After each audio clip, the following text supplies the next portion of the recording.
Parents के लिए मैं कहना चाहूँगा, यदि वो चिंता करते हैं कि भारत में रहकर वो कुछ नहीं कर सकता, तो ऐसी बात नहीं है। यदि वो अपनी मातृभूमि में रहकर, उसके ग्रह अच्छे हैं, वो सूर्य राहु केतु 11th और 3rd में नहीं है, पंचम नवम में बैठे हुए हैं, 10th स्थान में बैठे हुए हैं, तो उन पेरेंट्स को विश्वास करना पड़ेगा कि ये इंडिया में रहकर भी बहुत अच्छा काम कर सकता है। जबकि आज राजनीतिक रूप से, मैं किसी पार्टी का नाम ले रहा हूँ, लेकिन भारत की इकोनॉमी बहुत अच्छी पोजीशन पे जा रही है और अगले 8-10 साल में और अच्छी पोजीशन में चली जा रही है। आज हम टेक्नोलॉजी में भी बहुत अच्छा काम कर रहे हैं, बिजनेस में भी बहुत अच्छा काम कर रहे हैं। भारत अर्थ पे ही नहीं, हम चांद, तारों और सूर्य तक पहुंचने की बात कर रहे हैं। यदि किसी के अंदर वैज्ञानिक क्षमता है बच्चे के अंदर, तो वो भारत में भी बहुत अच्छा काम कर सकता है। इसरो है और संस्थाएं बहुत अच्छा काम कर रही हैं। इकोनॉमी की बात करते हैं तो इकोनॉमिक में भी वो बहुत अच्छा काम कर सकता है, एडमिनिस्ट्रेशन में भी बहुत अच्छा काम कर सकता है। पेरेंट्स को अपनी भावनाओं को कंट्रोल करना पड़ेगा और पेरेंट्स को समझाना पड़ेगा कि यहाँ पर भी आप बहुत अच्छा काम करते हैं। यहाँ तक मांगलिक की बात है, एक सूत्र हमारे ज्योतिष ग्रंथों में दिया हुआ है कि 28 वर्ष की उम्र में मंगली दोष प्राप्त हो जाता है। किसी ऋषि का वर्णन नहीं आ रहा इसमें, लेकिन मैं समझता हूँ मनोवैज्ञानिक रूप से मैंने इस पे रिसर्च भी की, बल्कि इवन मॉमनस तक में जाकर करी है। समाप्त नहीं होता, उम्र के अनुसार मैच्योरिटी आ जाती है। 18, 19, 20 साल की उम्र में जो ये लड़का लड़की घर से भाग जाते हैं, मैक्सिमम टाइम में ऐसा होता है, आपने भी देखा होगा, 10th class, 11th class, 12th class, इसमें बच्चे भागते हैं। इसको यदि पार कर लिया तो फिर तो वो कैरियर ओरिएंटेशन है, जुनून है उनके अंदर कि हमें कैरियर में आगे जाना है। ठीक है, उनके बीच में अफेक्शन हो सकता है जो नर नारी के बीच में है, तो वो वेट करते हैं जब तक हम स्टेबल नहीं हो जाएंगे तब तक विवाह नहीं करेंगे। तो जहाँ तक मंगल का है, आज की तारीख में मंगल कोई बहुत बड़ा फैक्टर नहीं है, लेकिन चूंकि मैंने आपसे पहले कहा है मंगल एनर्जी है। यदि पति पत्नी के संबंधों में जहाँ डिमांड मोर एंड मोर हो जाती है और पत्नी के पास एनर्जी है, मंगल उसका उच्च का है, मंगल मांगलिक कन्या कहला रही है, वो जो भी हमारे पॉइंट है 1st, 4th, 7th, 8th, 12th में, यदि पति भी उसका मांगलिक होगा तो उनके बीच में एक अच्छा एडजस्टमेंट होगा।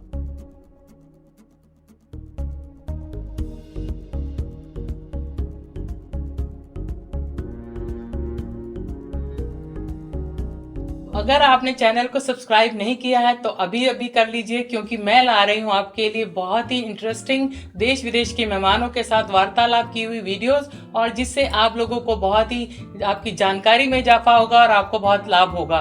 तो और वीडियो को शेयर करना बिल्कुल मत भूलिएगा। Thank you. नमस्ते, सलाम, सत श्री अकाल। स्वागत है आप सबका मंजू मेहता टॉक शो चलो छू लें आसमां। हमारे आज के विशेष गेस्ट हैं, वो बहुत ही जाने माने, बहुत ही फेमस एस्ट्रोलॉजर, पीएचडी होल्डर और बहुत ही सीनियर लेक्चरर, रिटायर्ड लेक्चरर हैं। और आज हम उनसे जानेंगे कि ज्योतिष के बारे में, कि ज्योतिष को कैसे हम अपने जीवन में ला सकते हैं और कैसे हम ज्योतिष का सहारा लेके और अपने जीवन में आई हुई कठिनाइयों को पार पा सकते हैं या उन पे सफलता हासिल कर सकते हैं। तो हम स्वागत करते हैं आज अपने शो में डॉक्टर पंडित आनंद वल्लभ जोशी जी का। स्वागत है आपका हमारे शो में। नमस्कार। तो आज हम आपसे जानेंगे कि एक आम आदमी आज जो है वो बहुत सारे ज्योतिषों के चक्कर में फंसा हुआ है। कैसे आप देखते हैं कि ज्योतिष को किस तरह से हमें लेना चाहिए और हर आदमी को क्या क्या समझाना चाहेंगे आप कि ये कितना जरूरी है किसी की भी जिंदगी में, कि इस चीज को हमने देखना है, अपनी कुंडली दिखानी है या हम पंडितों के चक्कर काटते रहते हैं। तो आप उस बारे में आपकी क्या राय है, ताकि हर आदमी जो आज भटक रहा है, जो भटका हुआ है, उसको हमें सही रास्ता दिखाना है। तो आपसे हमें बड़ी, आज हमने आपका बहुत नाम सुना है, तो आज आप बताएंगे। आपने बहुत अच्छा प्रश्न पूछा है। यदि हम धर्मशास्त्र की बात करते हैं तो सत्यनारायण कथा है, श्रीमद् भागवत है, वहाँ पर उस समय भी, आप आज की बात कर रहे हैं, पुरातन काल में भी इस प्रकार की बातें होती थी, जब ऋषि लोग इकट्ठे होते थे और श्रेष्ठ ऋषि से, बड़े ऋषि से, विद्वान से पूछते थे क्या उपाय करना चाहिए। जहाँ तक ज्योतिष की बात है, हमारा भारतीय ज्योतिष सूर्य और चंद्र के सिद्धांतों पर आधारित है। जन्म समय से हम गणना करते हैं, यद्यपि गर्भ के समय से भी गणना की जा सकती है, जो कि अभी इतना संभव नहीं है। हम जब जन्म समय से गणना करते हैं तो 12 बॉक्स आते हैं, 12 खाने हैं, 9 ग्रह हैं, यानी हमारे जीवन की सारी एक्टिविटीज जितनी भी हैं वो उन 9 ग्रहों पर और 12 स्थानों पर निर्भर करती हैं। उन स्थानों को हम भाव कहते हैं और ग्रहों को हम जो हमारे जीवन को संचालित करते हैं। अब कई बार ऐसा होता है कि वो जो ग्रह हम बना रहे हैं वो पिछले जन्म का हमारा एक एलाबोरेशन है, डेपिक्शन है, एग्जीबिशन है। जैसा हमने पिछले जन्म में कर्म किया है उसी तरह से हम इस जन्म में उस को जो है बॉक्स में निर्धारित करते हैं। जैसे आज ही या कल मैं कहीं फेसबुक में पढ़ रहा था, इन्फोसिस के जो चेयरपर्सन रहे, फाउंडर रहे, उनका जो 4 महीने का पोता है वो अरब्स का मालिक बन गया है, अरबों रुपए का मालिक बन गया है। तो 4 महीने के पोते ने क्या काम किया? इसका मतलब पिछले जन्म में उसने उतना बैंक बैलेंस बना रखा है, ग्रहों को उस तरह से अपने सत्कर्मों से, पुण्य कर्मों की वजह से इस तरह से काम कर रखा है कि जन्मते ही वो जो है इतने अरब का मालिक बना। उसको कुछ परसेंटेज, डेसिबल की परसेंटेज में शेयर्स मिले हैं और उसने जो है अभी से वो इतना बड़ा आदमी बन गया है। अडानी है, अंबानी है, विद्वान पुरुष हैं, उनके घर में जो व्यक्ति होता है वो उसी तरह के ग्रह का लेकर आता है। लेकिन हमारे यहाँ धर्मशास्त्रों में 2 चीज़ की बात कही गई है। एक तो भाग्य जो पिछले जन्म के आधार पर बनता है, एक कर्म जो हम इस जन्म में करते हैं। अब कई बार व्यक्ति कहता है जब मैं भाग्य के द्वारा ही आधारित हूँ तो फिर कर्म क्यों करूं? लेकिन ऐसा नहीं होता। गीता में साक्षात कृष्ण ने कहा है कि कोई भी ऐसी चीज नहीं है पार्थ जो मैं प्राप्त ना कर सकूं, लेकिन फिर भी मैं कर्म करता हूं, फिर भी मैं युद्ध में आपका साथ दे रहा हूं। तो भारतीय ज्योतिष में जो जनमानस है उसको जन्म के समय में अपने पुत्र पुत्रियों की एक गणना करा लेनी चाहिए। हर समय अप एंड डाउन चलता है, कभी हमारा समय बहुत अच्छा चलता है, कभी हमारा समय डाउन चलता है। तो हम जो इसके साथ साथ जो हमारे जीवन में मनोवैज्ञानिक बिंदु आ रहे हैं, मनोवैज्ञानिक कंस्टेंट्स, अवरोध आ रहे हैं, उसके आधार पे हम मान सकते हैं हर आदमी के भाग्य में करोड़पति अरबपति बनना नहीं है। हर व्यक्ति के भाग्य में एजुकेशन में हाईएस्ट जो है एकेडमिक हाइट को प्राप्त करना नहीं है। हर व्यक्ति पोएट नहीं बन सकता, हर व्यक्ति लेक्चरर नहीं बन सकता, हर व्यक्ति साइंटिस्ट नहीं बन सकता। जो भी हम हैं हमारी तुलना किसी अन्य से नहीं की जा सकती है। उस आधार पे हम ज्योतिष को देखें, कर्मकांड को देखें, आध्यात्म को देखें तो बहुत अच्छा रहेगा। लेकिन ऐसा नहीं है हम केवल ज्योतिष के बलबूते पर हम कार्य करना छोड़ दें, कर्म तो हमें करना ही पड़ेगा। जी, आपने बहुत ही सही बताया हमको कि कैसे हम सिर्फ ज्योतिष के ऊपर ही हम डिपेंड ना रहें, इसके अलावा भी आध्यात्म पे जुड़ना है, हमें कर्म पे भी अपना विश्वास रखना है। और मगर आज देखा जा रहा है कि बहुत सारा यूथ भटका हुआ है, वो मंदिरों के चक्कर काट रहा है, वो इधर जाता है, मतलब वो 10 जगह जाता है, वो मन्नतें मांगता है और वो ख्वाबों ख्यालों में ही जीता रहता है। यानी कि वो बड़े बड़े सपने तो देखता है मगर उसको हासिल करने के लिए वो उन पे कर्म नहीं करता है।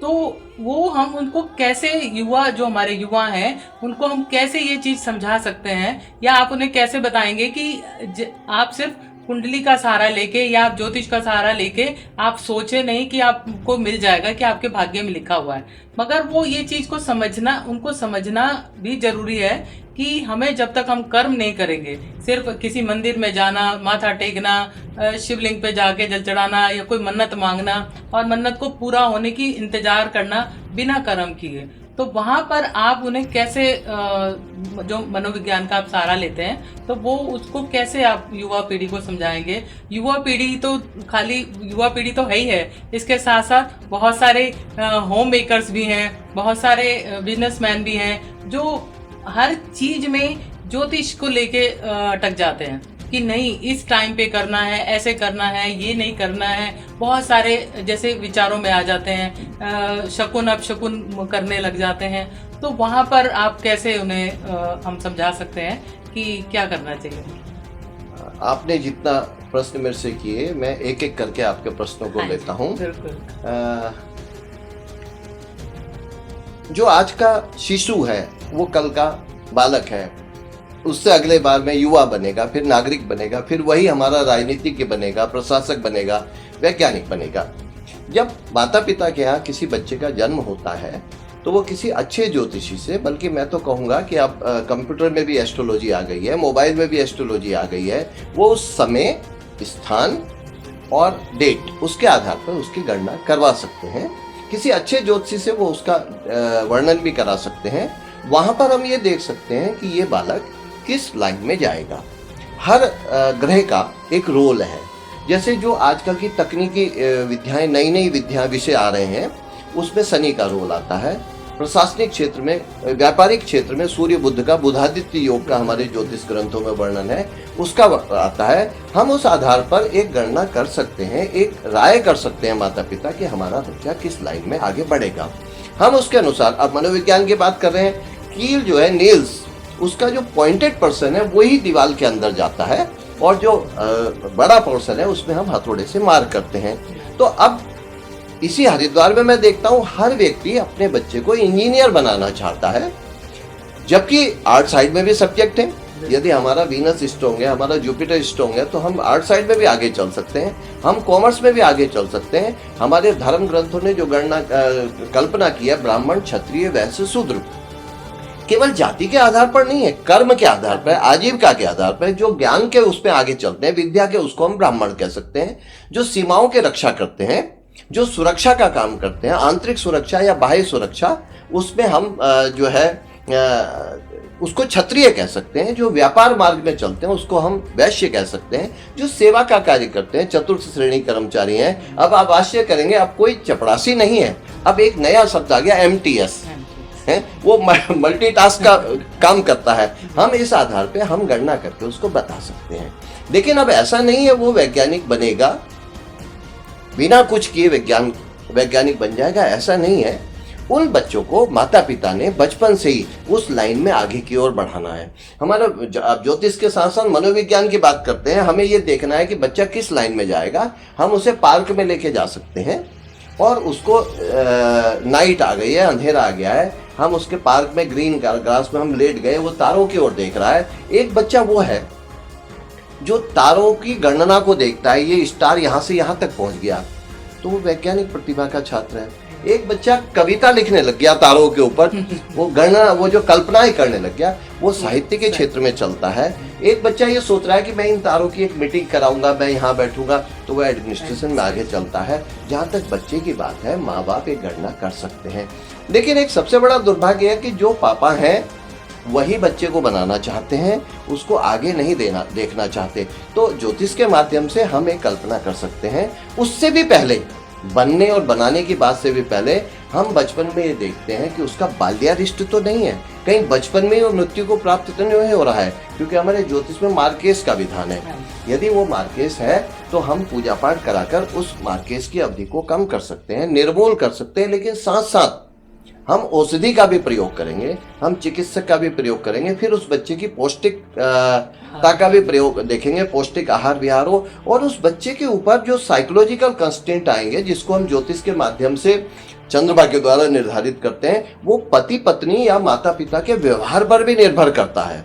यदि माता पिता हर समय 24 घंटे लड़ाई झगड़ा करते रहेंगे, कलह करते रहेंगे, पति पत्नी के मध्य में जो सामंजस्य, सौहार्द और प्रेम की सरिता का विनिमय होना चाहिए, यदि वो नहीं हो रहा है, तो जो बच्चा है वो कभी सफल नहीं हो सकता। उसके अंदर दूसरी भावनाएं आएंगी।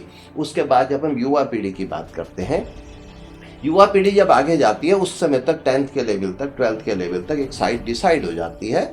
हमारा एक एक ग्रह मंगल ग्रह है, हम ये कह सकते हैं कि वो चिकित्सा की ओर ले जाएगा। सूर्य बुध है, वो उसको व्यापार की ओर ले जाएंगे। केवल भाग्येश और राजेश का है, उसको प्रशासनिक क्षेत्र में ले जाएगा। हम उस दिशा में कार्य कर सकते हैं। आज की तारीख में हमारे पास रिसर्चेज की थोड़ा सा कमी है, क्योंकि नए नए सब्जेक्ट, नए नए फील्ड आ रहे हैं। आज से 50 साल पहले यदि कोई पूछता मैं MBA करूंगा, तो MBA था ही नहीं है। हम बृहस्पति और के आधार पर हम बताते हैं MBA। आज MBA में हमारे से पूछा जाता है, टेम्पल मैनेजमेंट में है, हॉस्पिटल मैनेजमेंट में है, फाइनेंस में है, HR में है, दुनिया इवेंट मैनेजमेंट एक नया फील्ड आ रहा है, इवेंट मैनेजमेंट का है। तो अलग अलग अभी हमारी रिसर्चेज की कमी है। हम उस बच्चे को, यूथ को गाइड कर सकते हैं। अब जहाँ तक पूजा पाठ की बात है, मैं सोचता हूँ माता पिता को पूजा पाठ करनी चाहिए, वो आत्मविश्वास देता है। लेकिन साइंस साइड का बच्चा हो, कॉमर्स का बच्चा हो, मेहनत तो उसको करनी ही पड़ेगी। श्री कृष्ण को भी महाभारत में 18 दिन तक युद्ध करना पड़ा था, तब जाके वो आगे की ओर बढ़ाए। इसी प्रकार से जब वो नौकरी लग जाएगी, नौकरी पे आ जाएगा, तब हम कहते हैं उसका भाग्येश कैसा है, राज्य का स्वामी कैसा है, तब आधार पे। और कई बार मैं सोचता हूँ हम यदि नहीं हैं, जो कबीरदास आज तक जीवित हैं, सूरदास आज तक जीवित हैं, जबकि वो आईएएस नहीं थे, आईपीएस नहीं थे, कुछ नहीं थे, लेकिन उन्होंने ऐसा क्रिएटिव वर्क किया, वो आज भी जीवित हैं। तो इस प्रकार से हमें कहीं ना कहीं बच्चे को ये भी बताना पड़ेगा, यूथ को बताना पड़ेगा, केवल मंदिरों में जाने से काम नहीं बन सकता। और मैं तो यहाँ तक कहता हूँ, चाहे ज्योतिष है, चाहे कर्मकांड है, चाहे वास्तु है, चाहे न्यूमरोलॉजी है, 100% कंप्लीट कोई नहीं होता। हमें कहीं ना कहीं कर्म करना पड़ता है। और ये जीरो है ऐसा भी नहीं है, सारी विद्याओं को समन्वय जब हम कर देते हैं तब जाके वो 100% रिजल्ट देता है ये। और इस प्रकार से आगे जब पति पत्नी संबंध आते हैं, तब भी मैं यही कहूंगा, यदि हमारा वीनस स्ट्रॉन्ग है, हमारा सप्तमी 7th जो भाव है वो हम पति पत्नी संबंधों से देखते हैं, यदि हम उसका वो अच्छा है, यदि वहां पर सेपरेटिंग प्लेनेट बैठ गए, तो इसका मतलब एक डाइवोर्स की संभावना बनती है। अब उस डाइवोर्स की संभावनाओं को भी यदि हम ये सोचें, पति पत्नी के बीच में जो कैरियर पॉइंट है वो इतना आगे आ जाए कि वो समर्पण भाव नहीं है। मैं समझता हूँ जहाँ पे भी गृहस्थ का श्री गणेश होता है, वहां से एक दूसरे के लिए समर्पण भाव आना चाहिए। लेकिन यदि वहां नहीं आता है तो वो भी अपने आप डाइवोर्स हो जाएगा। लेकिन यदि सोचे नहीं, किसी भी तरह से मुझे इस जीवन को बचाना है, गृहस्थ जीवन को बचाना है, संतान को बचाना है, तो उनको जो है ईश्वर में आस्था रखते हुए, एक दूसरे के प्रति कमियों को न देखते हुए आगे की ओर कार्य करना चाहिए। वैसे हम इसके आधार पर जो आप पूजा पाठ की भी बात कर रही हैं, हम बृहस्पतिवार के व्रत कराते हैं, बृहस्पतिवार के दिन केले के पेड़ की पूजा कराते हैं। लेकिन इसके साथ साथ रैपर्ट भी है, पति पत्नी के बीच में सामंजस्य भी है, दोनों को एक दूसरे का समय देना ही पड़ेगा। अभी मैंने आपको इसमें बच्चे के लिए भी बता दिया, यूथ के लिए भी बता दिया। यूथ को मैं एक बार स्पष्ट कहना चाहूंगा कि केवल मंदिरों में घूम के नहीं होगा काम, उससे ज्यादा तो उसको लाइब्रेरी में बैठना पड़ेगा, उसके ज्यादा उसे लेबोरेटरी में बैठना पड़ेगा, तब जाके वो कुछ कर पाएगा। और इसके साथ साथ अपनी हेल्थ के लिए भी ध्यान देना पड़ेगा। अब मैं 10th 12th में जो बच्चे आते हैं, केवल उनके पेरेंट्स कैरियर के लिए बात करते हैं, इंजीनियर डॉक्टर इसके बनाने के लिए बात करते हैं, और ये नहीं बात करते कि इसकी हेल्थ कैसे होगी। तो कम से कम उसके लग्नेश जो है, लग्न का स्वामी है, उसके विषय में बात करनी चाहिए। उसके लिए कुछ जप मंत्र अनुष्ठान आदि कराने चाहिए। और मैंने आगे तक की बात कर दी। कम से कम कहीं ना कहीं हमें ये मानना पड़ेगा, हम हर आदमी की तरह से नहीं बन सकता है, हर एक की एक लिमिट है जी। और क्या जानना चाहती हैं? चलिए, आपने अभी हमें बताया कि शादी, बच्चे, सेपरेशन, डिवोर्स, ये सब के बारे में। बट अब आप ये बताइए कि आज का युवा और लड़के लड़कियां दोनों की बात कर रहे हैं कि शादी नहीं करना चाहते, या शादी बहुत विलंब हो जाता है उनकी शादी में। जो करना चाहते हैं उनकी शादियों में कोई ना कोई विलंब आता है कि वो बहुत सारे लड़के लड़कियां ढूंढ रहे होते हैं, घर वाले परेशान होते हैं, लड़की वाले लड़का ढूंढ रहे होते हैं, वो परेशान होते हैं, बहुत सारी चीज़ों की मैच नहीं हो रही होती हैं, बहुत कई कारण होते हैं जब शादी विलंब हो जाती है, एक सूटेबल पार्टनर नहीं मिल पाता उनको। तो उसमें आप ज्योतिष का हम कैसे वो कर सकते हैं कि कैसे ये सब क्यों होता है? आज का आपने बहुत अच्छा प्रश्न पूछा है, और मैं समझता हूँ कि अधिकांश अभिभावक इस समस्या से जूझ रहे हैं। लेकिन मैं एक बात और कहूँगा कि जो अभिभावक इस समस्या से जूझ रहे हैं, इस समस्या का श्री गणेश भी उन्होंने ही किया है। क्योंकि वो बच्चों के सामने जो आज की एक बात है, जो संस्कार बचपन से दिए जा रहे हैं, वो मेटलिस्टिक लाइफ के दिए जाते हैं बचपन से। सोसाइटी भी वही दे रही है और पेरेंट्स भी वही दे रहे हैं कि इंजीनियर बनना है, डॉक्टर बनना है, मिलीनियर्स बनना है, ऐसे बनना है, इतना पैसा होना चाहिए, इस प्रकार से वो बात कर रहे हैं। जहाँ तक ज्योतिष की बात करते हैं, यदि बचपन से बच्ची को या बच्चे को ये संस्कार दिया जाए कि ब्रह्मचर्य और जो है अध्यापन का जो है, और फिर उसका गृहस्थ आश्रम आएगा, और फिर वानप्रस्थ, और फिर संन्यास आश्रम आएगा। संन्यास आश्रम की बात कर रहा हूँ मैं। संन्यास का मतलब मेरा गेरुए कपड़े से नहीं है, संन्यास का मतलब पारिवारिक दायित्वों से अपने आप को अलग करने की बात है। तो इस प्रकार से यदि बचपन से ब्रह्मचर्य में माँ जो है, माता या पिता बच्चे को शिक्षा देंगे कि गृहस्थ is very very important factor for the personality development as well as पुण्य पाप ये सारी चीज़ों के लिए भी वो बहुत ज़रूरी है। तो बच्चे को ये दिखाया जाएगा, बेटे या बेटी को देखा जाएगा कि हमें जो एक्वायर करना है, जो हमें अचीवमेंट करना है, वो सिर्फ मैरिटल लाइफ के लिए करना है। जो हमारे धर्म अर्थ काम मोक्ष 4 पुरुषार्थ हैं, जो हमारे धर्म ऋषियों ने कहे हैं, उनके लिए करना है। आज का बच्चा आगे तो बढ़ना चाह रहा है, लेकिन उसको ये नहीं पता ये पैसा मैं किसके लिए करूँगा। बिल्कुल। लड़की को भी नहीं पता मैं ये पैकेज मैं किसके लिए करूंगी, ये लड़के को भी नहीं पता ये मैं, बल्कि कई जगह तो आगे और चलिए वो दूसरे टॉपिक पे मैं लूँगा, कभी फिर बात आएगी। तो जहाँ तक ज्योतिष के रूप में बात है, बचपन से माता पिता को उन बच्चों के अंदर संस्कार डालने पड़ेंगे। गृहस्थ जीवन भी एक अंग है भारतीय सिद्धांतों का, भारतीय जीवन दर्शन का, वो भी एक जीवन दर्शन का अंग है।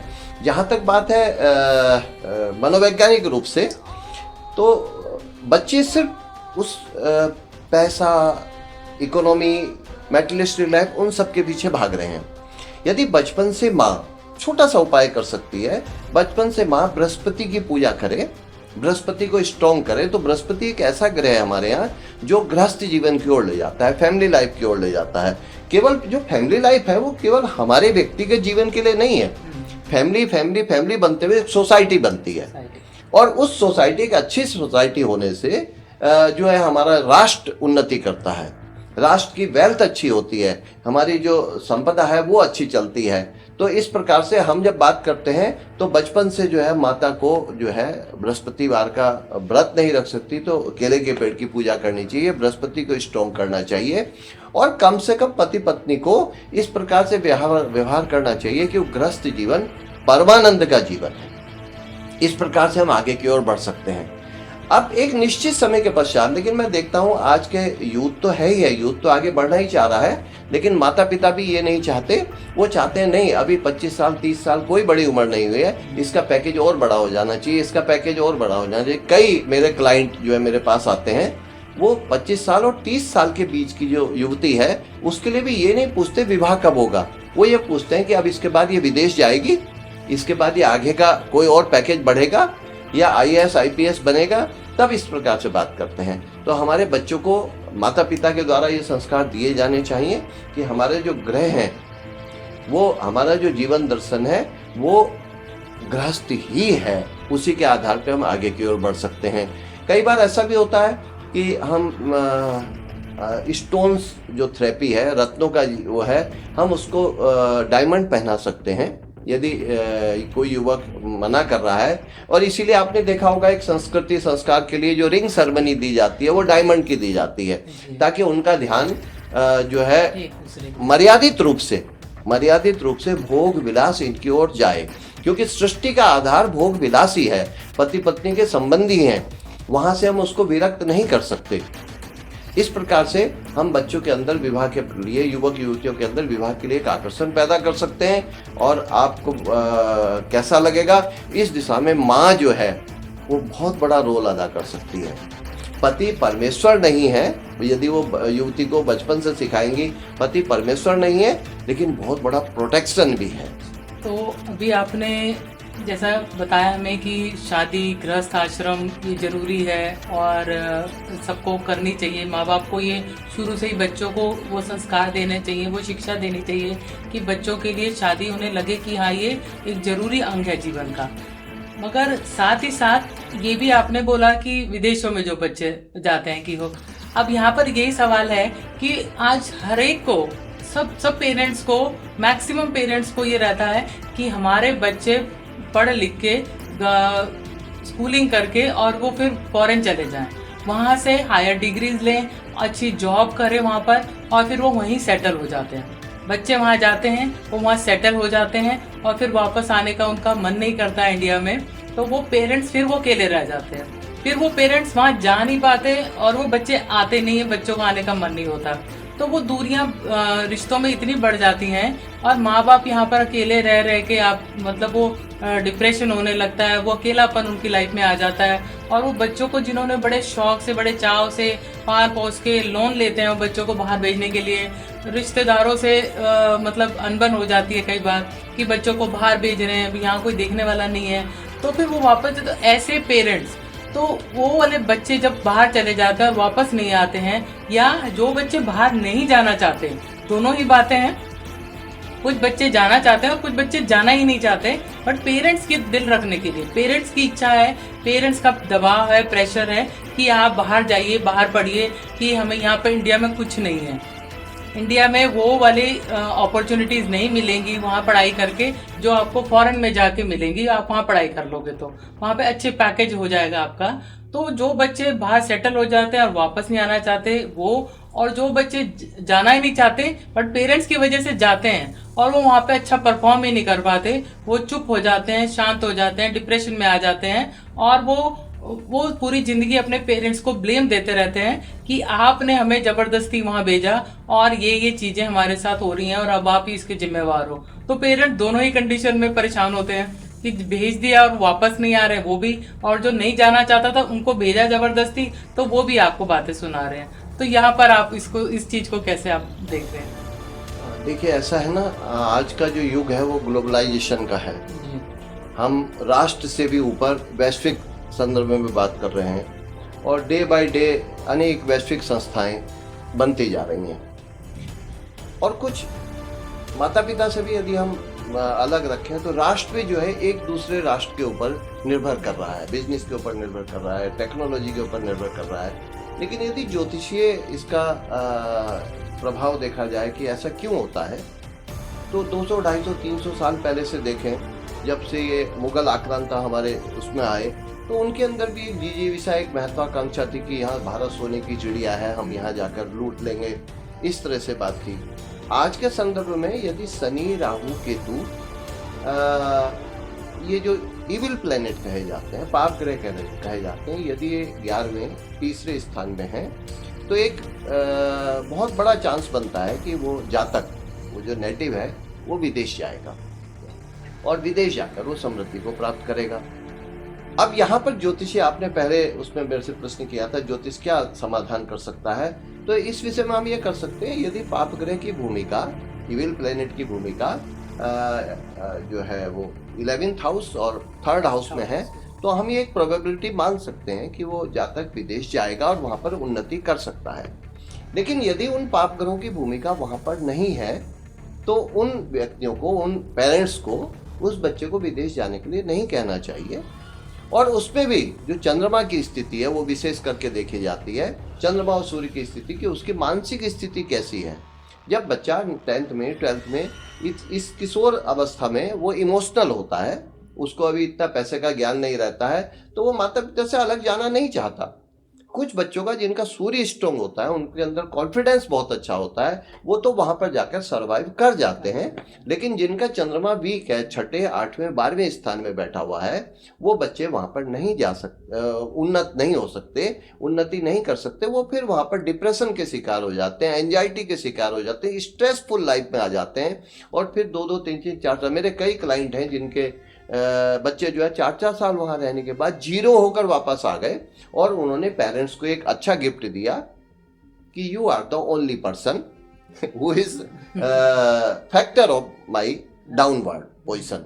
तो अब उन पेरेंट्स को ज्योतिष का सहारा लेकर उनके ग्रहों को देख लेना चाहिए कि उनको वहां जाने से फायदा भी है, उन्नति है या नहीं है। दूसरी बात यह है कि जब वो, आपने एक सोशल पॉइंट की बात कही है कि वो वहाँ जाते हैं फिर वहीं सेटल हो जाते हैं, जो सफल हो गए वो वहीं सेटल हो जाते हैं, वो पैकेज अभी इंडिया में नहीं मिल रहा है, तो मैं कहूँगा वो पेरेंट्स की नियति है कि उनको वृद्धावस्था में जो है, जहाँ बच्चों के पास होना चाहिए था या बच्चों को उनके पास होना चाहिए था, वो सफ़र करते हैं। और ऐसा कहा गया बच्चे और बूढ़े दोनों की जो हैबिट है वो एक तरह से हो जाती है। जो बचपन में बच्चा किसी चीज़ के लिए मचलता है, मैंने देखा डेथ पॉइंट पर भी कोई ओल्ड पर्सन उसी तरह से तड़पता है कि जैसे बचपन में वो कहता है पापा पापा, मम्मी मम्मी, उसी प्रकार से जो बुढ़ापे की अवस्था है उसमें वो उसी बच्चे का नाम लेकर कहता है कि, और कई बार तो मैंने ये देखा है कि जब तक वो बच्चा आ नहीं जाता, बेटा या बेटी, तब तक उनके प्राण नहीं छूटते, प्राण भी वहीं पर अटके रहते हैं। इसलिए पेरेंट्स को, जो ज्योतिष से अलग की बात है, आपने जो एक आधा भाग पूछा है कि वो विदेश जाकर सफल होते हैं नहीं होते, तो वो तो उस पे आएगा कि राहु, केतु, सूर्य, मंगल, पाप ग्रह वहां पर है या नहीं है। लेकिन यदि कोई पेरेंट्स, उन पेरेंट्स के लिए मैं कहना चाहूँगा, यदि वो चिंता करते हैं कि भारत में रहकर वो कुछ नहीं कर सकता, तो ऐसी बात नहीं है। यदि वो अपनी मातृभूमि में रहकर, उसके ग्रह अच्छे हैं, वो सूर्य राहु केतु 11th और 3rd में नहीं है, पंचम नवम में बैठे हुए हैं, 10वें स्थान में बैठे हुए हैं, तो उन पेरेंट्स को विश्वास करना पड़ेगा कि ये इंडिया में रहकर भी बहुत अच्छा काम कर सकता है। जबकि आज राजनीतिक रूप से, मैं किसी पार्टी का नाम ले रहा हूँ, लेकिन भारत की इकोनॉमी बहुत अच्छी पोजीशन पे जा रही है और अगले 8-10 साल में और अच्छी पोजीशन में चली जा रही है। आज हम टेक्नोलॉजी में भी बहुत अच्छा काम कर रहे हैं, बिजनेस में भी बहुत अच्छा काम कर रहे हैं। भारत अर्थ पे ही नहीं, हम चांद, तारों और सूर्य तक पहुंचने की बात कर रहे हैं। यदि किसी के अंदर वैज्ञानिक क्षमता है बच्चे के अंदर, तो वो भारत में भी बहुत अच्छा काम कर सकता है। इसरो है और संस्थाएं बहुत अच्छा काम कर रही हैं। इकोनॉमी की बात करते हैं तो इकोनॉमिक में भी वो बहुत अच्छा काम कर सकता है, एडमिनिस्ट्रेशन में भी बहुत अच्छा काम कर सकता है। पेरेंट्स को अपनी भावनाओं को कंट्रोल करना पड़ेगा और पेरेंट्स को समझाना पड़ेगा कि यहाँ पर भी आप बहुत अच्छा काम कर सकते हैं। आप देखिए, जितना हमने अपने युवावस्था में देखा था, आज तो बच्चे बहुत करोड़ों के पैकेज इंडिया में ले रहे हैं। तो वहां पर बात चल सकती है। पेरेंट्स को संभालना होगा, बच्चे को नहीं, पेरेंट्स को संभालना होगा कि वो बच्चे को बचपन से सिखाएं कि आपके प्लेनेट यहाँ पर है। अब आप ज्योतिष और इनको छोड़ दें तो कैरियर काउंसलिंग में भी हम गाइडेंस केयर और कैरियर काउंसलिंग का कोर्स होता है, वहां पर भी यही बताते हैं कि आप विज्ञान में अच्छे चलोगे, आप कॉमर्स में अच्छे चलोगे, आप साइंस में अच्छे चलोगे। इसी प्रकार से हम उस बच्चे को पेरेंट्स के द्वारा बता सकते हैं कि आप इंडिया में बहुत अच्छा, अपनी मदर लैंड में बहुत अच्छा काम कर सकते हैं और आप विदेश में जाकर बहुत अच्छा काम कर सकते हैं। तो ये पेरेंट्स के ऊपर निर्भर करेगा।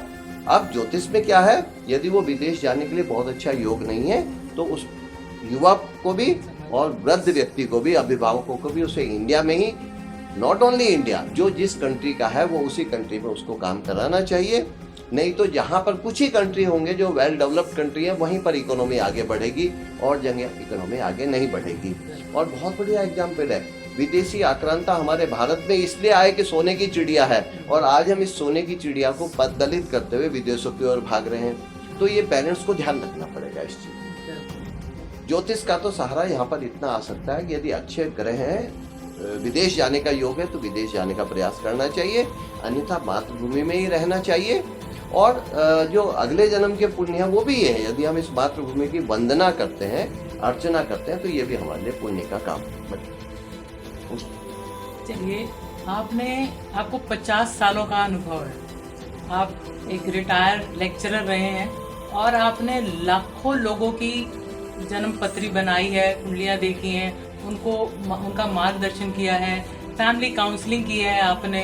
और मुझे इस बात की खुशी भी है कि हम भी उन लाखों लोगों में से एक हैं, क्योंकि हमने भी शुरू से ही आपसे ही ये सब चीज़ें सीखी हैं, देखी हैं। आपके मार्गदर्शन में हमने जीवन में जो भी हमारे आने वाली कठिनाइयाँ हमने पार की हैं, और उसमें आपका बहुत सहयोग रहा है हमारा हमें। तो अब मैं ये जानना चाहती हूँ कि किसी भी जातक के लिए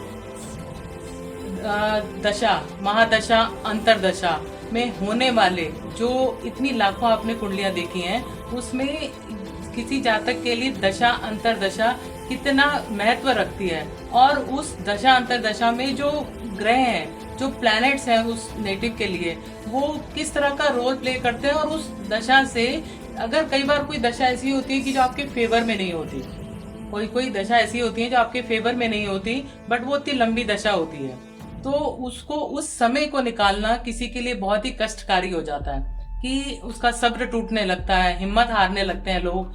तो कैसे उन्हें क्या करना चाहिए कि जो वो उनकी जो दशा है जो उनके फेवर में नहीं है, वो उस चीज से वो निकल सकें और उसे आराम से उसका सामना करें और संयम रख के उस चीज को वो संभाल सकें, आगे बढ़ सकें। जी, आपने अच्छा एक व्यवहारिक प्रश्न किया है जो मनुष्य को मानसिक रूप से स्वस्थ कर सकता है। भारतीय ज्योतिष में, जो हमारा भारतीय ज्योतिष चंद्र सिद्धांत के ऊपर आधारित है। आप अखबारों में देखते होंगे वो एक महीने के लिए प्रेडिक्शन चलती है, जो सोलर सिस्टम पे, सूर्य सिद्धांत पर है। सूर्य एक राशि पर 1 महीने रहता है, जबकि चंद्रमा एक राशि पर 2.5 दिन रहता है। 2.5 से भी 2.25 दिन लगा लीजिए, 2.25 2.5 दिन रहता है।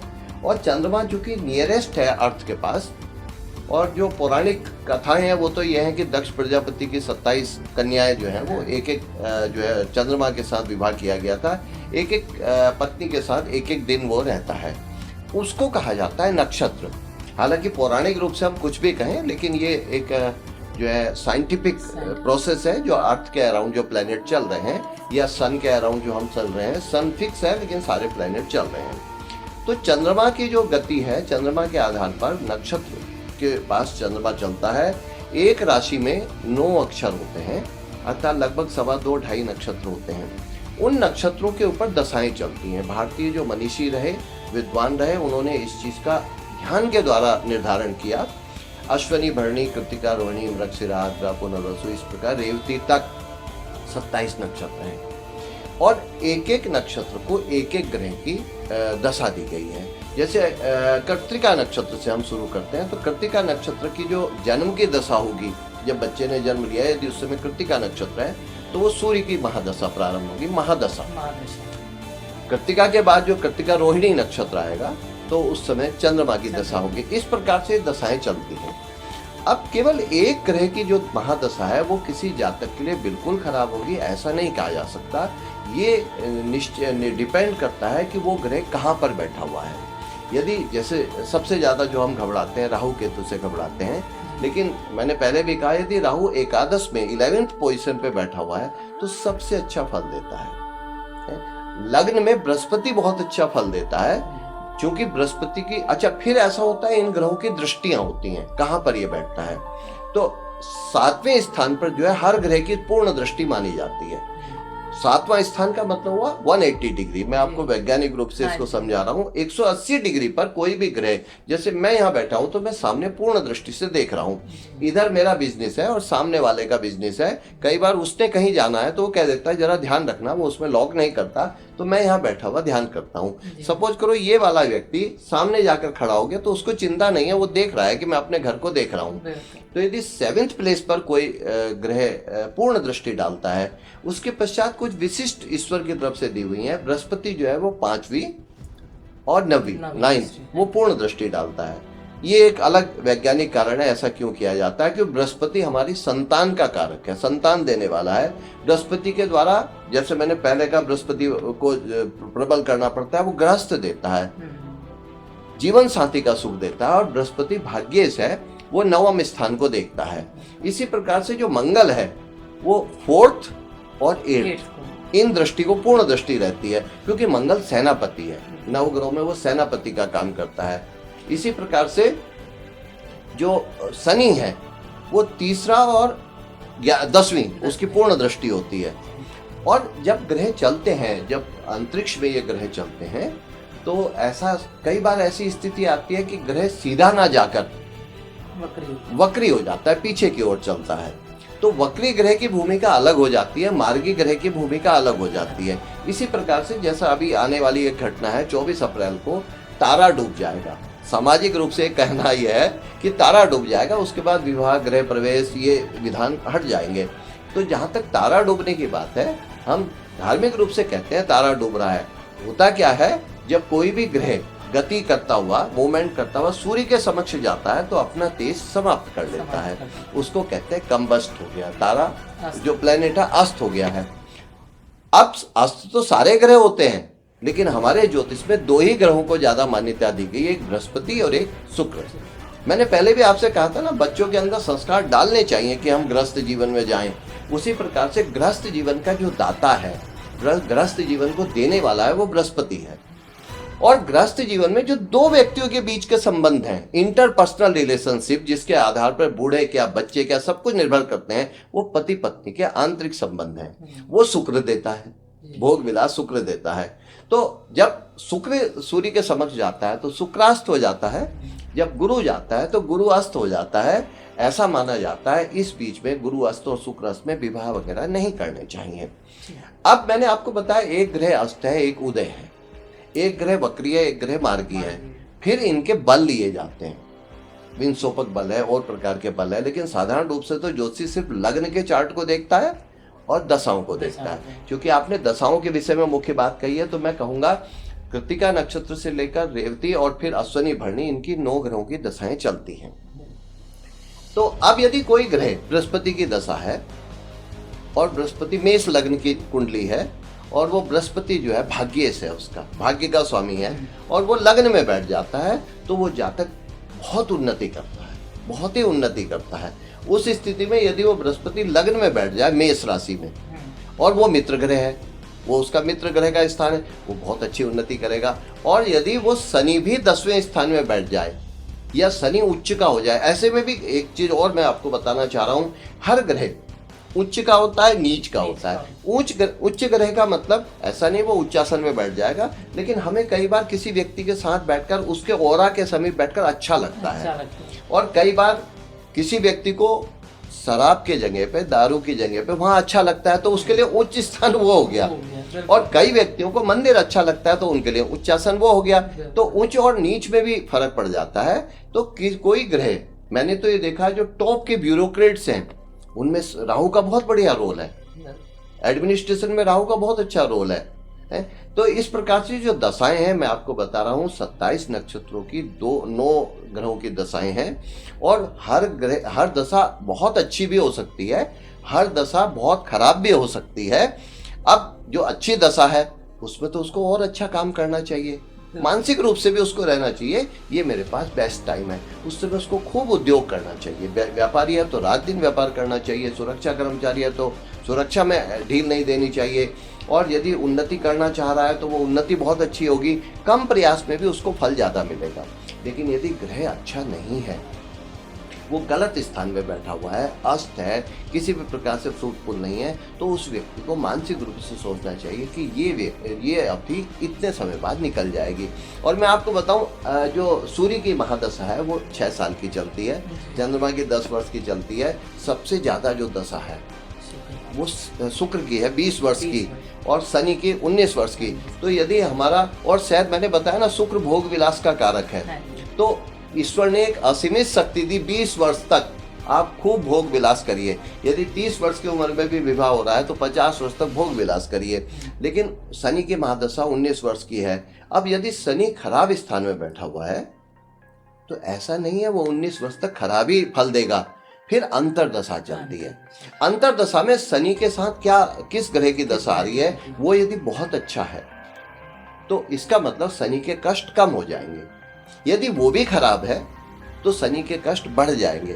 जैसे आपने सुना होगा 7.5 की अवधि चलती है, तो शनि इसकी 7.5 और ढैया, यानी कि एक राशि पहले और एक राशि बाद। शनि जो है बहुत सने चलता है, स्लो मूवमेंट है।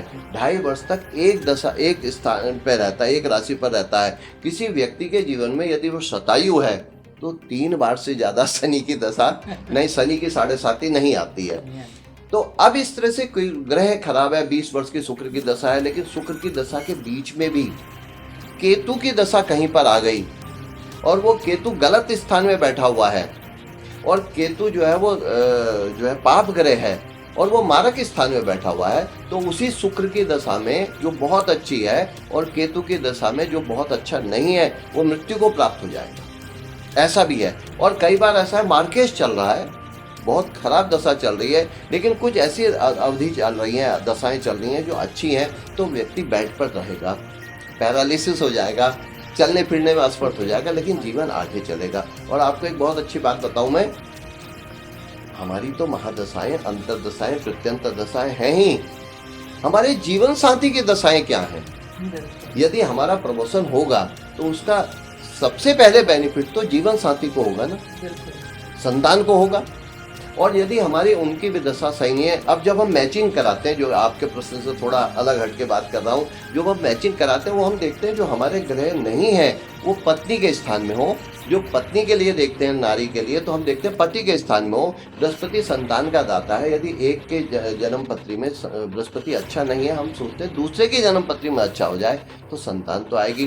केवल जीवन साथी ही नहीं, किसी बच्चे के भाग में, हमारे बच्चे के भाग में बहुत उन्नति करनी है और हमारे ग्रह खराब चल रहे हैं, तो हम कम से कम उतना अर्जन तो जरूर करेंगे कि उसकी एजुकेशन पूरी हो जाए।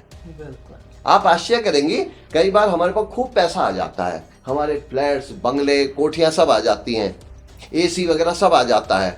ये किसके भाग्य से है, किसकी दशाओं और महादशा अंतरदशा पे है। और डॉक्टर हमें कह देता है एसी में मत बैठना, डॉक्टर हमें कह देता है डनलप के गद्दे में पीलो मत लगाना, वो हमें कह देता है फ्रिज का ओवन का मत खाना।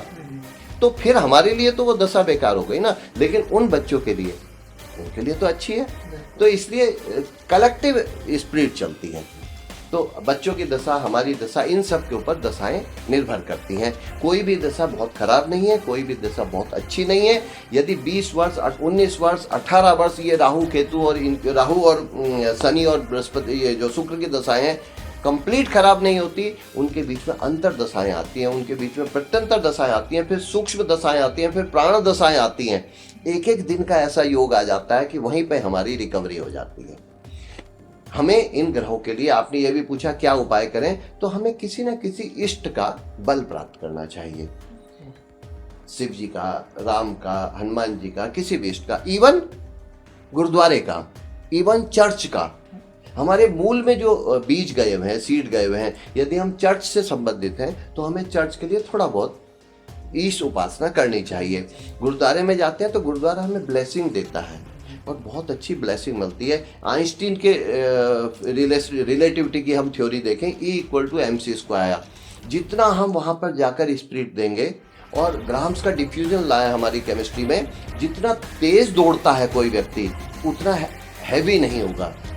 जैसे हाइड्रोजन गैस का जो एटॉमिक वेट 1-2 है तो वो तेज दौड़ सकती है। कार्बन डाइऑक्साइड है और गैसें वो हैवी हैं, क्लोरीन और हैवी है, तो वो उतना आगे नहीं जा सकती। लेकिन हमारा स्पिरिचुअल साइंस इसके विपरीत है। जितना हम किसी ईश्वर का ध्यान करते हैं कुल के अनुसार, परंपरा के अनुसार, उतना हमें बल देता है। तो हम उन दशाओं को हम अपनी वंदना के द्वारा, अर्चना के द्वारा, ईश उपासना के द्वारा बहुत अच्छा कर सकते हैं। जी, आपने महादशा, अंतरदशा, प्रत्यंतर दशा और ग्रहों में जब ग्रहों की युति में कौन सा ग्रह कब आपका वीक हो रहा है, तो उसमें कैसे संतुलन बना के रखना है, आपने उसके बारे में बहुत ही हमें गहरी जानकारी दी है। बट इसके साथ ही मैं आपसे ये जानना चाहूंगी, मैं ही नहीं, हमारे व्यूअर्स भी जानना चाहते हैं कि अक्सर कहते हैं कि जब हम लड़का और लड़की की शादी होती है, वर और कन्या हम जब देखते हैं, तो सबसे पहले जो हमारा विधान है कि कुंडली को मैच करना है, कि कितने गुण मिल रहे हैं, कितने आगे स्वभाव मिल रहा है, कितना प्यार होगा, सामंजस्य कितना होगा। तो जब हम ये मिलाते हैं तो मांगलिक के बहुत विचार किया जाता है कि मांगलिक का विवाह मांगलिक से ही होना चाहिए, नहीं तो बाद में बहुत सारी प्रॉब्लम आती हैं। और कई बार तो ऐसा होता है कि पत्री पूरा कुंडली मिलान के बाद जब सारी चीजें विवाह हो जाता है, मगर उसके बाद भी उनमें एडजस्टमेंट नहीं होती, फिर भी वो सेपरेट हो जाते हैं या डिवोर्स तक हो जाते हैं। तो वो कैसे होता है, वो आप हमें बताइए। आपने एक व्यवहारिक प्रश्न किया जो यूथ के लिए गिफ्ट की तरह से है कि यूथ को कितना ध्यान रखना है। मैं आपको बताऊं कि जो हम मैचिंग कराते हैं, एक पुराना सिस्टम था कि हम गुणों के आधार पर मैचिंग करा देते थे। 36 गुणों में जितने गुण मिल रहे हैं, जितने ज्यादा से ज्यादा गुण मिल रहे हैं उतना अच्छा है। अब फिर उसमें मंगल का भी एक फैक्टर आ रहा है। तो मंगल के विषय में जहां तक बात है ना, मंगल एक एनर्जी है। मंगल यूनान में, ग्रीक में जब युद्ध के लिए जाते थे तो मंगल की पूजा की जाती थी। वहाँ नाम अलग है लेकिन मंगल की पूजा की जाती है। दूसरी तरफ जब हम कोई भी पूजा पाठ करते हैं तो मंगलम भगवान विष्णु मंगलम से ही शुरू करते हैं।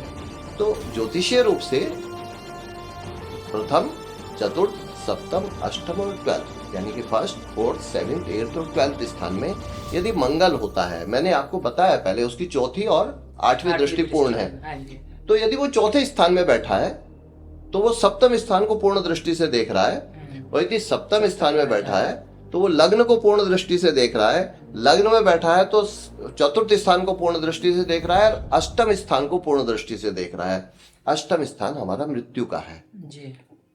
और मृत्यु भी जीवन साथी के लिए विशेष रूप से देख सकते हैं, दूसरे जीवन साथी के भाव से दूसरे स्थान पे आ गया है। वो एक समय था सांस्कृतिक रूप से कि जब बहू घूंघट उठाती थी किसी घर में तो ससुर और बड़े बुजुर्गों के निगाहें तन जाती थी, ये जो है आंख दिखा रही है हमें। लेकिन आज युग परिवर्तन हो गया है। वो सांस्कृतिक रूप, व्यवहारिक रूप ऐसा था कि घर में जब खाना बनता था तो ससुर जेठ खांसते हुए अंदर आते थे, बहुएं वहां खाना रख देती थी और बाहर निकल जाती थी घूंघट नीचे करके, आगे की ओर चल पड़ते थे। लेकिन आज ऐसा नहीं है। आज यदि कोई सुयोग्य गृहिणी है और पति घर पर नहीं है और वो अपने ससुर को हॉस्पिटल नहीं ले जा सकती, उसकी सेवा शुश्रूषा नहीं कर सकती, तो बेकार है। उस समय पत्नी का या नारी का काम सिर्फ रोटी बनाना और संतान उत्पादन करना था, सेवा ही परमो धर्म था। आज की तारीख में उसको आजीविका में भी जाना है, पति के साथ इकोनॉमिक सपोर्ट भी बनना है, सोशल सपोर्ट भी बनना है, बहुत आगे उन्नति करनी है। पति बॉर्डर पर है, आर्मी में है, पति विदेश में है, तो उसको बच्चों को भी संचालन करना है। यहाँ तक मांगलिक की बात है, एक सूत्र हमारे ज्योतिष ग्रंथों में दिया हुआ है कि 28 वर्ष की उम्र में मंगली दोष समाप्त हो जाता है। किसी ऋषि का वर्णन नहीं आ रहा इसमें, लेकिन मैं समझता हूँ मनोवैज्ञानिक रूप से मैंने इस पे रिसर्च भी की, बल्कि इवन मोमनस तक में जाकर करी है। समाप्त नहीं होता, उम्र के अनुसार मैच्योरिटी आ जाती है। 18, 19, 20 साल की उम्र में जो ये लड़का लड़की घर से भाग जाते हैं, मैक्सिमम टाइम में ऐसा होता है, आपने भी देखा होगा, 10th class, 11th class, 12th class, इसमें बच्चे भागते हैं। इसको यदि पार कर लिया तो फिर तो वो कैरियर ओरिएंटेशन है, जुनून है उनके अंदर कि हमें कैरियर में आगे जाना है। ठीक है, उनके बीच में अफेक्शन हो सकता है, जो नर नारी के बीच में है, तो वो वेट करते हैं जब तक हम स्टेबल नहीं हो जाएंगे तब तक विवाह नहीं करेंगे। तो जहाँ तक मंगल का है, आज की तारीख में मंगल कोई बहुत बड़ा फैक्टर नहीं है, लेकिन चूंकि मैंने आपसे पहले कहा है मंगल एनर्जी है। यदि पति पत्नी के संबंधों में जहाँ डिमांड मोर एंड मोर हो जाती है और पत्नी के पास एनर्जी है, मंगल उसका उच्च का है, मंगल मांगलिक कन्या कहला रही है, वो जो भी हमारे पॉइंट है 1st, 4th, 7th, 8th, 12th में, यदि पति भी उसका मांगलिक होगा तो उनके बीच में एक अच्छा एडजस्टमेंट होगा। रात के 9 बजे 12 बजे किसी शो को देखने के लिए जा रहे हैं, कहीं पर फंक्शन के लिए जा रहे हैं, तो नॉन मांगलिक कन्या पीछे हट सकती है। कौन क्या कहेगा, सोसाइटी क्या कहेगी, रिश्तेदार क्या कहेंगे, लेकिन मांगलिक कन्या पीछे को नहीं हटेगी, वो आगे की ओर चलेगी, पति का साथ देगी। लेकिन इस सब के साथ मैंने बताया ना, मैच्योरिटी है। जब हम रिसर्च मेथोडोलॉजी में जाते हैं तो वेरिएबल्स के आधार पर बात करते हैं। 15 से 20 वर्ष की उम्र में मांगलिक, 20 से 30 की उम्र में मांगलिक, तो ऋषियों ने जो फार्मूला दिया 28 वर्ष के बाद ये दोष समाप्त हो जाएगा। समाप्त नहीं होता, मैच्योरिटी आ जाती है। 18 साल, 14 साल, 15 साल की उम्र में जब बच्चा गाड़ी सीखता है, वो गाड़ी दौड़ाता है, जबकि पेरेंट्स उसको रोकते हैं। और जिस दिन उसके ऊपर कोई पेरेंट्स नहीं रहता, उसकी जो एवरेज स्पीड है वो 60, 70, 80 या बाइक की जो है 40, 50 इस पे आ जाती है। वो एक नॉर्मल, और उसके बीच में यदि कोई एक आधा लर्निंग हो गई, एक्सीडेंट हो गया, तो बिल्कुल नॉर्मल लाइफ में चलता है, फिर स्पीड वैल्यू नहीं रखती। तो ठीक इसी प्रकार से मांगलिक कन्या का मतलब कुछ हमारे सूत्र भी ऐसे हैं जो सो कॉल्ड एस्ट्रोलॉजर तथाकथित ज्योतिष मांगलिक को देखते हुए, और आप समझ रहे हैं, आप नारी हैं, नारी को ज्यादा भुगतना पड़ता है मांगलिक में। उसकी जन्मपत्री फेंक दी जाती है, नहीं ये कन्या तो जो है शापित है, इसके साथ विवाह नहीं किया जाता है। लेकिन मैं आपको स्पष्ट कर रहा हूँ, मांगलिक कन्या का तात्पर्य उसके अंदर ऊर्जा है। यदि मांगलिक पुरुष मिलेगा तो उसका जीवन अच्छा चलेगा।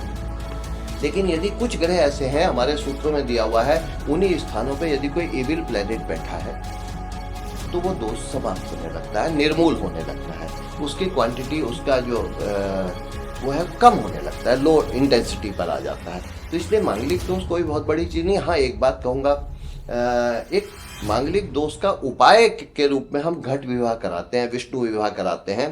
तो आपको हंसी आएगी, आजकल कई कन्याएं मेरे से घट विवाह करा ले जाती हैं। उनको पता चलता है मांगलिक हूं मैं, मेरा हस्बैंड मांगलिक नहीं है। घट विवाह में कन्यादान न सामान्यतः नहीं करते, विष्णु जी का स्वयं वर्ण करती है। अब इसको कराना चाहिए या नहीं कराना चाहिए, तो फिर वहां पर मनोवैज्ञानिक ग्रंथि की बात आती है। यदि किसी कन्या को ये हो जाता है कि इसके बाद ये मेरा दोष समाप्त हो जाएगा, तो करा देना चाहिए, चुपचाप उसको शांति के साथ करा देना चाहिए, वो विवाह के समय भी हो जाता है। तो मांगलिक दोष के विषय में तो मैंने बताया, मांगलिक दोष नहीं, मैं तो कहता हूँ योग है। कई लोग मेरे से पूछते हैं मांगलिक ठेस मांगलिक है या पार्शियल मांगलिक है। मैं कहता हूँ मांगलिक इज मांगलिक। यदि वो 1st, 4th, 7th, 8th, 12th में है तो मांगलिक है। लेकिन यदि उन्हीं स्थानों में किसी पुरुष की जन्मपत्री में, वो जीवन साथी की जन्मपत्री में सूर्य, शनि, राहु, केतु बैठे हुए हैं, तो वो दोष समाप्त हो जाता है। पहली चीज, मैं वेरिएबल्स की बात कर रहा था रिसर्च मेथोडोलॉजी में। जिस समय पत्नी को सिर्फ धुएं में रोटी बनानी पड़ती थी, अंधेरे में संतान को उत्पादन करना पड़ता था, आज की तारीख में नारी बॉर्डर पर भी है, स्पेस में भी है, हर जगह है। और यदि पुरुष को उससे सेवा करानी है तो एक वेरिएबल्स वो भी आ जाता है कि पुरुष को उसकी बात सहन भी करनी पड़ेगी। यदि दोनों ड्यूटी पर जा रहे हैं, ज्योतिष थोड़ा सा पीछे हट जाता है, यहाँ पे व्यवहारिक पक्ष आता है। यदि उसको सुबह सुबह जाना है तो उसको ओवन में से, फ्रिज में से सामान को बाहर भी निकालना पड़ेगा, पति को पत्नी के साथ भी देना पड़ेगा, तो वो मांगलिक दोष काफी कुछ सामान्य हो रहा है, कोई बहुत बड़ी चीज नहीं है। अब आपने कहा मांगलिक हम मैचिंग कराते हैं फिर भी कष्ट मानते हैं। सामान्य रूप से क्या होता है, एग्जैक्ट हम ग्रह समय, जन्म समय को हम नहीं गणना कर पाते। हॉस्पिटल में जो आते हैं टिपिकल केस होते हैं, सर्जरी सिजेरियन केस होते हैं, तो वहाँ पर जन्म समय में अंतर आ जाता है। कई बार वो लग्न बदल जाता है, एक तो वहाँ का फैक्टर है। दूसरी चीज़, इसीलिए मैं कहता हूँ ये कंप्यूटर से अच्छी जन्मपत्री बनाई जानी चाहिए ताकि लैटिट्यूड लॉन्गिट्यूड पर सटीक जन्मपत्री बने। जो पुराने एस्ट्रोलॉजर होते थे उनके पास आत्मबल तो होता था लेकिन सीमित साधन थे, गणना करते समय कहीं ना कहीं त्रुटि रह जाती थी। तो यदि हम मैचिंग करा रहे हैं तो मैचिंग पे सिर्फ हम गुणों को देख रहे हैं। गुण कोई बहुत बड़ी चीज नहीं है।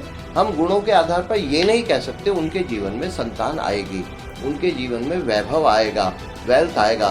संतान के लिए तो हमें उसके पंचम भाव को देखना पड़ेगा, बृहस्पति को देखना पड़ेगा। उनके बीच में जो म्यूचुअल, आप देखें ना, मतलब 10 दिन की मैरिटल लाइफ हुई, हनीमून के लिए गए और वो वापस आते हुए डाइवोर्स की भूमिका जम गई, तो वहां तो संतान भी नहीं थी, वहां तो फैमिली भी नहीं थी, वहां तो ओल्ड बूढ़े बुढ़िया भी नहीं थे, तो फिर क्यों आया वो डाइवोर्स की क्वेश्चन, क्यों आया? तो इसका मतलब है उनके बीच में इंटरपर्सनल रिलेशनशिप बन ही नहीं पाई जो फैमिली का आधार था। तो हमने वीनस को तो देखा ही नहीं, शुक्र को तो देखा ही नहीं। एक मैचिंग पॉइंट में आता है योनि दोष, मृग योनि है, मूसक योनि है, महिष योनि है, इस तरह है, वो उनकी सेक्सुअल कंपेटिबिलिटी है, वो तो हम देख ही नहीं पा रहे हैं, वो हम कहीं नहीं देख रहे हैं। अब गो योनि के पुरुष को, गो योनि की नारी को हम सिंह व्याघ्र योनि के पुरुष के साथ एडजस्टमेंट करा दें तो वो कहाँ उनके बीच में सेटिस्फेक्शन आएगा, वो चीज नहीं आ पाती। तो इसलिए हमें गुण, एक बीच में पॉइंट आता है ग्रह मैत्री, फ्रेंडशिप, 5 अंक हैं उसके, उसमें 5 में से 0 भी आ सकता है, 0.5 भी आ सकते हैं, और एक लास्ट में नाड़ी दोष बनता है जिसके 8 मार्क्स हैं। ऋषियों ने सबसे ज्यादा मान्यता मार्क्स उसको दी, तो मैं समझता हूँ 5 मार्क्स फ्रेंडशिप के और 8 मार्क्स नाड़ी दोष के, 13 पॉइंट बच जाते हैं। और वो योनि दोष को देख लें, उसकी कंपेटिबिलिटी देख लें, तब हम देखेंगे कि उनके बीच में एडजस्टमेंट होता है नहीं होता है। हम 5-5, 6-6 साल हो जा रहे हैं। वो जो मैंने पहले आपसे कहा था, हमें संस्कार डालने हैं बच्चे के अंदर कि विवाह करना चाहिए, हमें ऐसे ही एक संस्कार और डालने हैं कि ईश्वर का कार्य सृष्टि भी करनी है। 30 साल में किसी नारी का विवाह हो रहा है, 35 साल तक वो पैकेज के चक्कर में संतान उत्पादन नहीं कर रही है, उसके बाद जो है उसमें हार्मोनल डिस्टरबेंस आ जा रहा है, तो फिर संतान कहाँ होगी? और जब संतान नहीं हो रही है तो उनके बीच में एक साइकोलॉजिकल डिसऑर्डर चल रहा है, एक स्ट्रेस मैनेजमेंट नहीं कर पा रहे हैं वो पति पत्नी, और जो पैसे की दौड़ है ना, भागने की दौड़ है। पहले क्या होता था कि गृहस्थ के जीवन आया, फिर आज बच्चा पैदा हो रहा है, 1 साल में 2 साल में बच्चे पैदा हो, उनका नामकरण हो रहा है, उनके बीच में फिर यज्ञोपवीत हो रहा है, फिर बाल कटा, तो फंक्शंस चलते थे जीवन में। आज पैकेज की दौड़ में नर नारी घूमने फिरने भी नहीं जा पा रहे हैं, उनको अपना पर्सनल टाइम भी नहीं मिल पा रहा है, तो हमें और चीज़ों पे भी ध्यान देना है। लेकिन यदि सही ढंग से मैचिंग कराई जाए तो निश्चित रूप से वो पति पत्नी के लिए नहीं, परिवार, कुटुंब, समाज के लिए भी बहुत अच्छा रहेगा। लेकिन ऐसा ही नहीं है कि केवल मैचिंग पे 17, 18 गुण, 19 गुण मिल जाए, बहुत अच्छा है, लेकिन उसमें संतान सुख हो, उनके बीच में जीवन साथी का सुख हो, उनके बीच में जो है वैभव भी हो, वेल्थ भी हो, ये सारी चीजें, अन्य पॉइंट भी देखना चाहिए। चलिए, आज जो आपने हमें कुंडली मिलान पर मांगलिक, नॉन मांगलिक विवाह और कुंडली मिलान के बाद जो प्रॉब्लम्स आती हैं उसके ऊपर इतनी मतलब सटीक जानकारी, इतनी सुलझी हुई जानकारी आपने दी है, जिससे हमारे दर्शकों को बहुत फायदा होने वाला है, क्योंकि वो इस चीज़ को लेके बहुत परेशान है कि मेरे पास काफ़ी ये सवाल आते हैं कि हम विवाह जब करते हैं, कुंडली मिलाते हैं, तो उसमें ये प्रॉब्लम आती है, और उसके बाद जब हम मिला के भी करते हैं तो बाद में शादी सफल नहीं हो पाती है। तो उसके बारे में जो आपने हमें बताया, जो जानकारी दी है, आई एम श्योर हम सबको बहुत सारा फायदा होने वाला है। और इसी के साथ मैं आपसे अगला सवाल पूछूंगी कि जैसे हम जब ज्योतिष की बात करते हैं, क्योंकि हम अकल्ट साइंस में इतनी सारी चीज़ें हैं, वास्तु है, न्यूमरोलॉजी है, बहुत सारी चीजें हैं, मगर ज्योतिष को हमेशा सबसे ऊपर रखा जाता है, क्योंकि यही वो है कि आपका जन्म से, आपके नक्षत्र से लेकर और आपके मृत्यु पर्यंत तक आपके साथ चलता है, और इसी से आपके जीवन में होने वाली जितनी भी घटनाएं हैं वो सब इसी से तय होती हैं। तो क्या हम ज्योतिष द्वारा ये अपने फ्यूचर में होने वाले इवेंट, जो हमारे अच्छे बुरे जो भी इवेंट होते हैं, क्या कई बार होता है कि ऐसे बहुत ही दर्दनाक इवेंट हो जाते हैं जिसका हम सोच ही नहीं पाते कि हमें पहले पता होता तो हम शायद इसको रोक सकते थे, या हमें पहले कोई बता देता तो हम इसको ठीक कर सकते थे। तो क्या इसमें हमारे पास ऐसा भी कुछ होता है कि कुछ फ्यूचर में होने वाले इवेंट्स को हम कंट्रोल कर लें इसके द्वारा, या कुछ उपायों द्वारा, या कुछ भी करके हम इस चीज़ को ठीक कर सकते हैं? काफ़ी कुछ तो किया जा सकता है। 100% किसी चीज़ को रिमूव कर दें ऐसा संभव नहीं हो सकता। व्रत, उपवास, जप, तप, मंत्र, अनुष्ठान एक सीमा तक उस चीज़ को टाल सकते हैं। मैंने पहले भी बताया ना, केवल हमारा जीवन नहीं, जीवन साथी का, बच्चों का, इन सब का एक समग्र प्रयास चलता है। तो किसी भी ग्रह का यदि कोई ग्रह खराब है तो हमारे धर्म ग्रंथों में उसका निदान लिखा हुआ है। राहु हमारी खराब स्थिति में है, और उधर से इंडिकेशन भी मिल रहा है, कोई रोग भी हमारे पास शुरू हो गया है। बल्कि मैं तो यहाँ तक भी कहता हूँ, यदि इंडिकेशन नहीं भी मिल रहा और कोई दशा आ रही है तो उस दशा से पहले हमें उसका उपाय करना चाहिए। हर ग्रह के लिए जप का अनुष्ठान है। बृहस्पति के लिए इतने हजार करने हैं, राहु के लिए 18,000 हैं, शुक्र के लिए इतने हजार हैं, हर एक के लिए विधान है। तो वो विधान सही अवस्था में करा लेने चाहिए। अब उसके बाद हमारा समय सही नहीं चल रहा है, उससे पहले करा लेने चाहिए। हमारा जो ग्रह दशा आ रही है वो अच्छी आ रही है, तो उसके लिए भी एक पॉजिटिव पॉइंट देना चाहिए। उसको हम और बड़ा कर सकते हैं और अच्छा कर सकते हैं। हम स्टोन्स पहन सकते हैं। हमारा कोई इंटरव्यू जा रहा है, हमारा सूर्य बहुत अच्छी पोजीशन पे आ रहा है, हम उसके लिए माणिक धारण कर सकते हैं। यदि सूर्य खराब स्थिति में है तो हम उसके लिए सूर्य का दान, सूर्य से संबंधित वस्तुओं का दान कर सकते हैं। रशिया में, नॉट ओनली एस्ट्रोलॉजी, रशिया में इसके ऊपर काम हुआ है, ऑरा के ऊपर। यदि हमारी बॉडी के अंदर जिस चीज़ की कमी है, कैल्शियम की, पोटेशियम की, किसी भी, हम उसको अपने ऑरा के पास रखते हैं तो हमारी बॉडी में आ जाता है, वो चीज़ एब्जॉर्ब हो जाती है। ठीक उसी तरह से जैसे हम खाद डालते हैं, पानी डालते हैं पौधों में, तो पौधे उसको जाइलम फ्लोएम के थ्रू ऊपर तक ले लेते हैं। तो ठीक इसी तरह से यदि वक्त पर हम कोई उपाय करेंगे तो निश्चित रूप से वह उपाय फलीभूत होगा।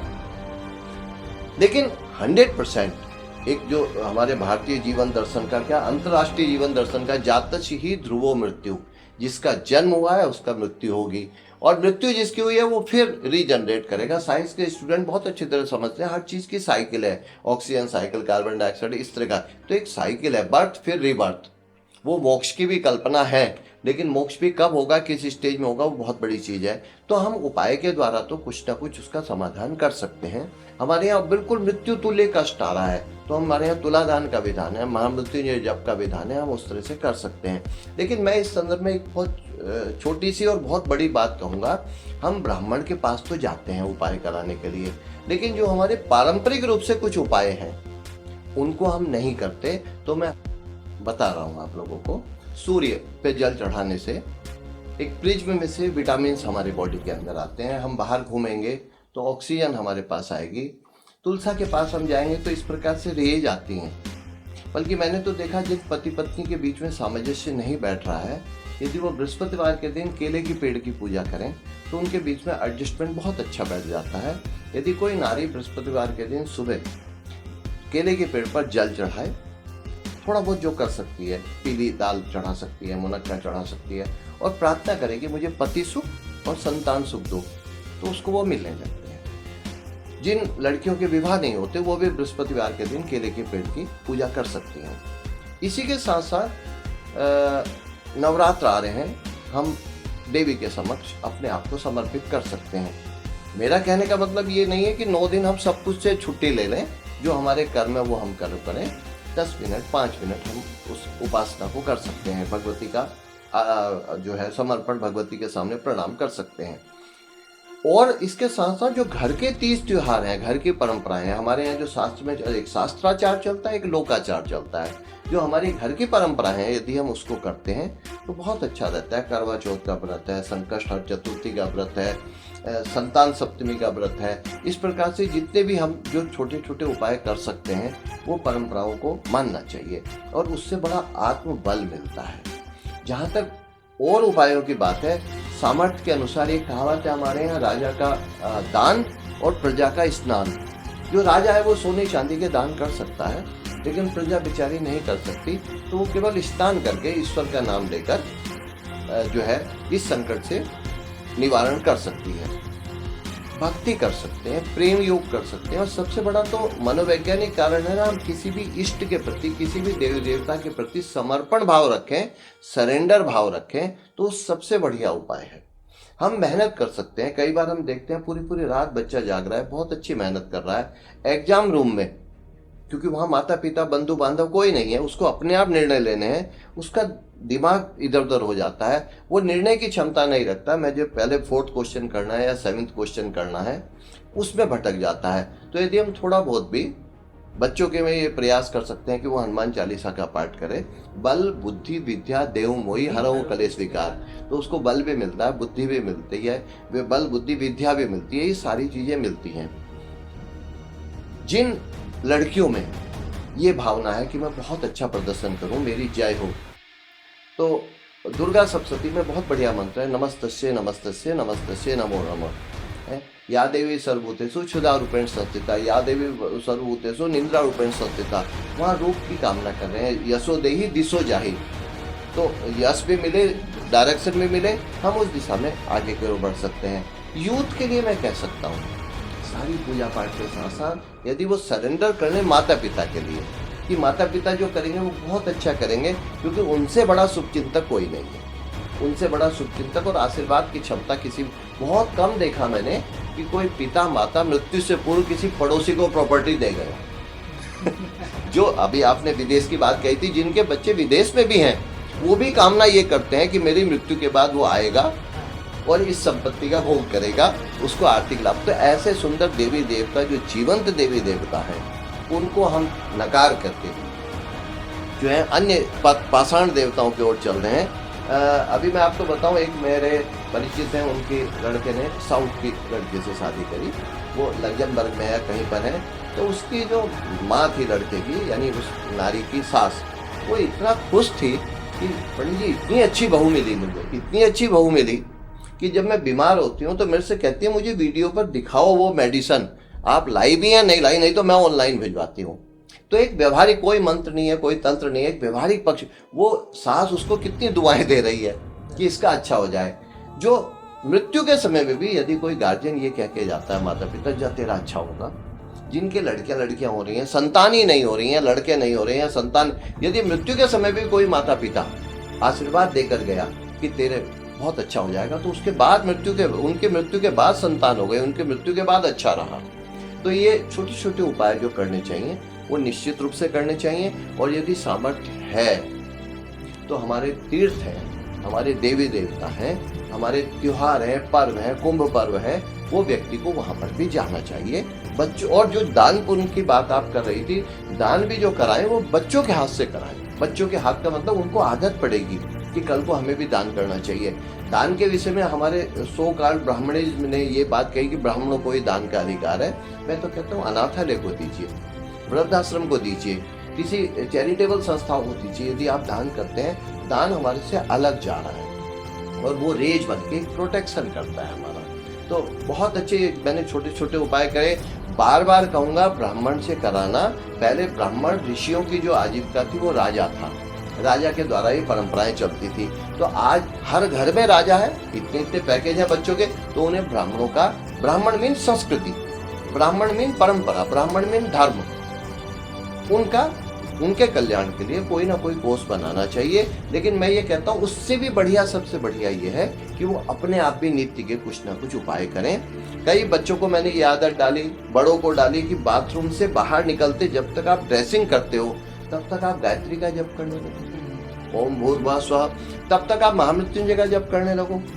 एक डॉक्टर का ही सीरियस एक्सीडेंट हुआ, उनकी पत्नी मेरे परिचित थी, मैंने उनसे कहा इस समय ब्राह्मण तो कोई नहीं मिल सकता, आप सुबह सीढ़ी चला दिया करो महामृत्युंजय की, जब तक आप किचन से जॉब प्लेस तक जा रही हैं, बाद में आ रही हैं तो आप फिर हाथ पैर धोइए, फिर वो सीढ़ी चला दीजिए, बहुत अच्छा उपाय चल रहा है। इस प्रकार से छोटे छोटे उपाय करते रहने चाहिए, निश्चित रूप से एक प्रोटेक्शन के रूप में कार्य करते हैं। और बोलो। चलिए, हमारा आज के इस एपिसोड के लिए हम आपका बहुत बहुत धन्यवाद करते हैं कि आपने हमें ग्रहों की जानकारी, दशाएं, अंतरदशाएं, कुंडली मिलान, फ्यूचर में होने वाले इवेंट्स के बारे में इतनी सरलता से समझाया है, इतनी खूबसूरती से समझाया है कि हमारे व्यूअर्स, हमारे दर्शक को इस चीज को समझ के उनको बहुत लाभ लेने वाले हैं। और भविष्य में भी हम आपसे और ऐसे एपिसोड आपके साथ रिकॉर्ड करने की इच्छा रखते हैं, और जैसे जैसे आपको वक्त मिलेगा और हम आपके साथ एपिसोड रिकॉर्ड करेंगे। और हमारे दर्शकों के लिए कि आप डॉक्टर पंडित आनंद वल्लभ जोशी जी हरिद्वार के कनखा क्षेत्र में हनुमानगढ़ी क्षेत्र के हमारे हेड प्रीस्ट हैं, और किसी भी तरह के कर्म कांड से रिलेटेड, कोई भी आपके एस्ट्रो से रिलेटेड कोई भी आपकी किसी भी तरह की प्रॉब्लम के लिए आप इनसे कंसल्ट कर सकते हैं, और आई एम श्योर कि आपकी हर प्रॉब्लम का सॉल्यूशन वो बहुत ही खूबसूरती से देंगे। Thank you so much.